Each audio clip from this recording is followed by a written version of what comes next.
Folks, back on the Bossman show, friend of the show, Coach Greg Lansing, and the NSA Sycamores won last night against Evansville, and they playing well in the Valley right at 13 season. Coach, 13 wins in a COVID year. Gotta feel good about that, buddy. Yeah, we do. And the guys, it's from this summer when we were hit with the COVID stuff, and we still had the guys here. They've just been an unbelievable group handling the protocols and everything they're doing. And with 7 new guys, it took us a while to really become a team, but we're getting there. And they're being repaid. We've won 10 of our last 12, and we're really coming together. Now, Coach, let's go back to about a year ago in March, man. It was like my birthday, March 11th. Everything kind of shut down, right? So how was it for you guys, man? The tournament was already over for you guys. So I guess you guys was on spring break, and then all of a sudden you went off campus, and it was gone until the summertime. How was that for your staff and having the guys go from online campus to online virtual, so keeping them academically eligible and also mentally as well when they're away from you guys all that time? Yeah, they're all those things you're talking about, boss. I mean, it was crazy. We're all getting ready to go out on the road recruiting, and all of a sudden everything is shut down. And we had a couple scholarships to give yet, and we got a Tobias Howard Jr. from right there in ATL, and we took 2 5th-year transfers there late, and so our team was complete. And it was just really something where the Zoom calls and the phone calls and the FaceTimes and the text messages. You really had to do a lot of that, and you do worry about the guys' mental health. I mean, we talk a lot about it. We have different people working with our guys, because you can't be a normal student right now. I mean, you have to stay away. You can't have a social life. You don't have people in the stands to cheer for you at your game. So there's a lot of things that's been really difficult about it. But I'm just so proud of how our group, they've been mature about it, and we decided from the start, boss, hey, we get to play. So let's be thankful for that. A lot of teams don't have the opportunity that we're having. So let's represent all of those people, and let's always stay positive, but let's really look out for each other.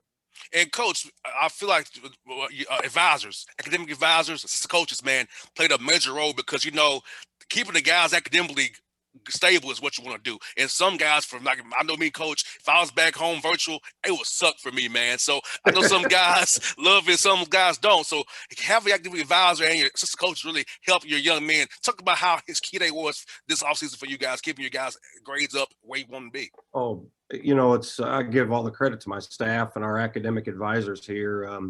Last semester, every sports team, every team's cumulative GPA was above 3.0. Wow. Every team. So, and that's unheard of. And men's basketball, we had a 3.2. I mean, it's incredible, the effort and the time that our staff puts into it. And you give a lot of the guys credit. Now, when we recruit them, we tell them we're going to have a lot more rules academically than anything else. You're going to go to class, and you're going to do what you're supposed to, and you're going to act right. And a lot of it has been online. So, but with the computers and the stuff, you can check on them and make sure they're doing what they need to do. But we got good guys here that are good students that are conscientious about it, and obviously we focus on it. And Coach, for this summer, man, those Zoom calls, I know for me, Coach, with my interns, hearing them talk to me about their life experiences on Zoom where I couldn't be near them was, like, for me, made me a better leader, a better mentor, and a better boss per se, because I am their boss. So, like, for me, it made me better. How was for you hearing your guys' experiences from different backgrounds and your team getting to express themselves about what's going on in the country with social injustice, the elections, just life in general, and mental health being away from each other? How are those Zoom calls you guys had, Coach? There's so many forums right now, boss, and it's something to where you're thankful for the position that you're in, and you're thankful for the group of people around you. But me, I'm as a white male and coaching a lot of black athletes, black males. This is something where this discussion is out there now, and we need to. I'm personally taking it to heart, and we're not going to let it be quiet now. If there's people that, okay, we heard all the stuff, we heard the protests, we got it, we understand. No. That's not the way it's done. It's needs to be a continuous conversation, and there's so many things that we have to take into consideration. And I like being face to face with the guys. I love them, and I like to tell them. But I think with all these forums and all these things, especially the social injustice and all the crazy stuff with the election, we've really had some good talks, and it needs to continue.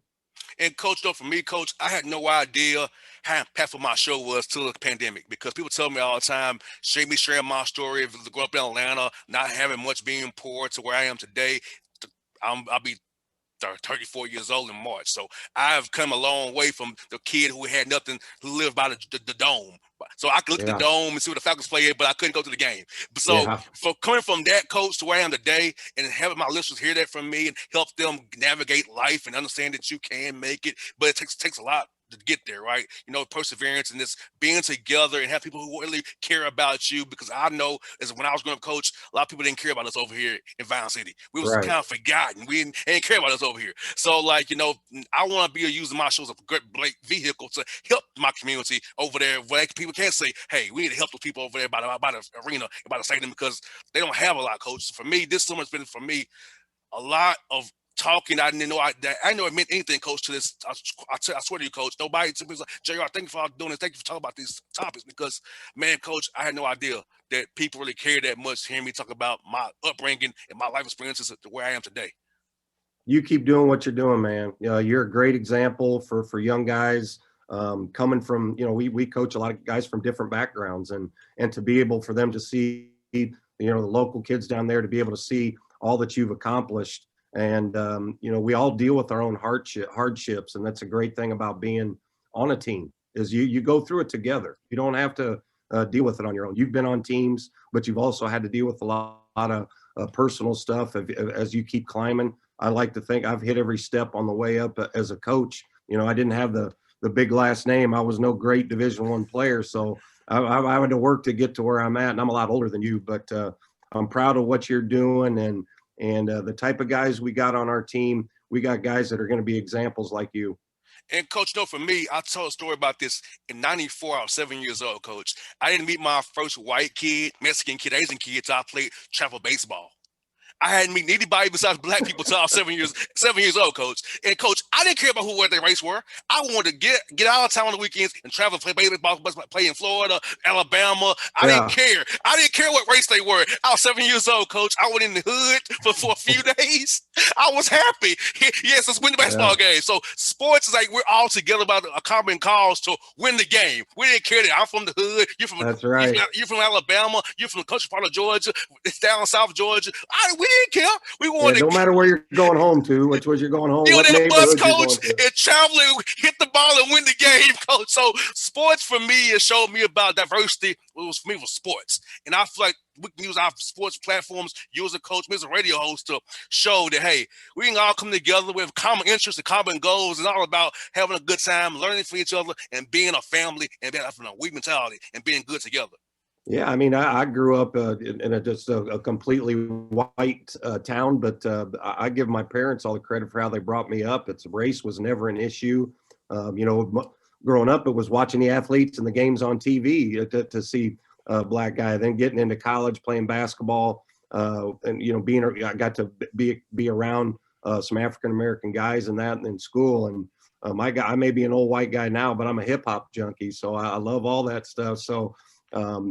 It makes you think a lot, and as a older white guy again, that the advantages and the experiences that I've had, that a lot of African Americans and other races have to go through. And so with all those social injustice and the things that's happening, I'm glad it's much more in the forefront, because everybody needs to put themselves in other people's shoes, so to speak. And I credit Randy Peel, Frankie Allen, Sal Alexander, all these guys who was in my life, George Esposito as well. All these guys was in my life as a young kid to help steer me away. Because, coach, my mom was from Nashville. So Yeah, I wouldn't see Don Meyer and Rick Berg as a kid, right? So that yeah, helped me kind of have an idea that I can, do this. My dad's in Atlanta, my mom's in Nashville. So I had guys in summer camps who gave me confidence I could do something. I chose football rather than basketball, but still, those guys as a young kid helped me to where I am today. And I tell them all the time, come on my show, thank you for helping me as a child, because you all did a lot for me. You didn't realize this 5, 6-year-old kid from Atlanta who just helped with his mom for summertime. Just your looking at me positively helped me to where I am today. Yeah, there's no question. And you know, my dad was a high school coach, so I was around he's still the best coach I've ever been around. So growing up and being around him and just learning the work ethic of things, but also I played every sport. I had great coaches along the way that just because my dad was a coach in the school, they didn't treat me any better. You know, they had higher expectations of me, and then going throughout college and being around other coaches, we do have a special forum to be able to touch the lives of young men, and that's what we try. That's our bigger job. I'm a competitor, and we get in on the court together. You know, I'm going to try to kill you to beat you, but away from it, our bigger job is to set examples and teach our guys how to be productive citizens moving forward. And coach, this year for you guys, coach, the ramp up. I'm playing 21 games in February. That's unheard of. So getting better every day, practices and games while winning has to feel good knowing you have the Valley tournament coming up here in a couple of weeks here.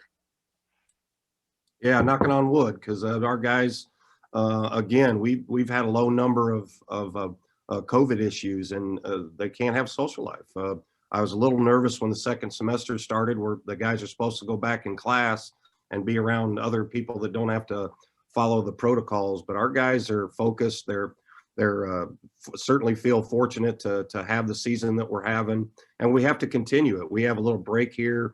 We don't play this weekend. We got our last two conference games next weekend before we go to St. Louis. And I just got out of a meeting. We have to quarantine for a week before we go there, and then we're there. We can't my wife can't be in. We can't be in the same room. We're Wow. going to have our own floor and be separate from that. But it is what it is. You know, it's unprecedented. I tell our guys all the time, you're having to go through what no athlete ever Oh, has. yes. But again, we get to play. You got that right. And coach, talk about Tyreek, Cooper, and Jake, your big three, as I call it, coach. Those young men are really helping your roster this year, man. They're playing really well, and they're young enough that you'll have them next year as well. Yeah. So I feel like you have something brewing real good there with the Sycamores, coach, with those three young men you have there. Yeah. Well, we'll start with Tyreek. He had 34 again last night. He's number 6 on the all-time list, and we didn't play a game in November. So I mean, he'd be even higher. He had some things taken away from him to where his records maybe could have been increased a little bit. He's a 2-time first-team All-League guy. He'll certainly be first team again this year. And Jake LaRavie, only a sophomore. I feel like he's one of the best players in this league, and a very, very bright future, because he's gonna get a lot better. And Coop, you know, a local guy here that has just continued to improve. He's a great team.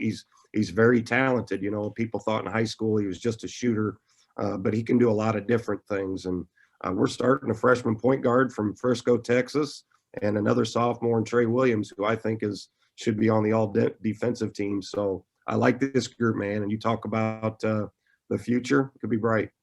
And you got my man off the bench, Tobias from Lithonia, Georgia, which is literally about 20 minutes from my house right now, where I'm at right now. Yeah. So tell us about Tobias and what you saw in that young man to bring him into your program as a grad transfer from Towson. Well, we like the experience, and he and Randy Miller both. Randy played at North Carolina Central. Just with the group of guys we have, I mentioned, we started a freshman and 2 sophomores.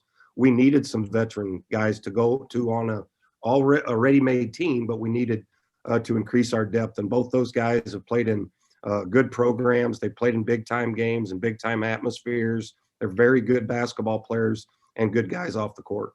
Now, coach, for this year, man, playing back-to-backs, how's that been for you and your voice, first and foremost, on the screen, back-to-back games and guys and referees, man? How's it been on you, and how has it been for the players, man, to recover from that back-to-back? Covering the Hawks, I see how those guys are. Yeah. Back-to-back, them legs get the second half, they're dead. So it's just pretty much the battle of who making the miss and that after that. So how's it been for you personally, preparing for these back-to-backs and your players as well? I got coaching genes. My dad's a coach, so my voice recovers pretty quick. Guys are kind of surprised that I can, but I'll tell you what, after the second one, I'm wiped out. I mean, I am tired, and I don't play a second. So I know our guys are tired, but we've been pretty scientific about it, boss. We document with their weight. We tell them how much they have to drink and how much they have to eat. We're feeding them, we're getting them those things. And you go The staff will be up all night getting ready for the next game, watching the film and breaking it down and what we did well and what we need to improve on. And then the next day, it's pretty mental. But we got some tough guys. Our second day, we've really been good. We've been tough as heck, and that just speaks volumes of the guys' resiliency.